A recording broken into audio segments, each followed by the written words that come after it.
મારું નામ જીતેન્દ્ર ઠાકોર છે. મારી ઉંમર 34 વર્ષ છે અને હું કણપેપુરા રહું છું, જે ઓળની જોડે આણંદ જિલ્લામાં આવ્યું છે.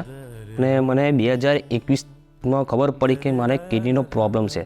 તે જાણીને પછી મારે લોકલ હોસ્પિટલમાં ડાયાલિસિસ ચાલુ કર્યું. 1.5 વર્ષ સુધી મારું ડાયાલિસિસ ચાલ્યું. એમાં દીપકભાઈ મારા સંપર્કમાં આવ્યા. દીપકભાઈ મને પારુલ સેવાશ્રમ હોસ્પિટલની જાણકારી આપી.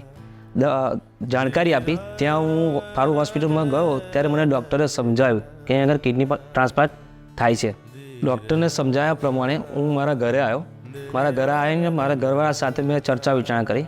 એમાં મારી મમ્મીની કિડની મેચ થઈ. મારા મમ્મી કિડની આપવા માટે રાજી થઈ ગયા.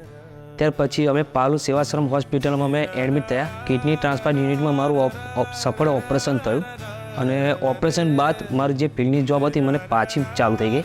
ટ્રાન્સપ્લાન્ટ પછી મારું જીવન એટલું સરળ થઈ ગયું છે જીવવાનું કે મારું જીવન એટલું સરસ થઈ ગયું કે કોઈના પર નિર્ભર નહીં. પહેલાં જે જીવતો હતો એના કરતાં ખુલ્લાસથી બધા જોડે ફરું છું, હરું છું, ખેતીના કામ કરું છું.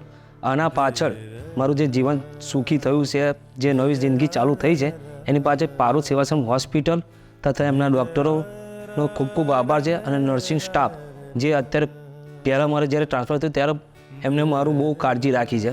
એમનો ખૂબ ખૂબ આભાર માનું છું.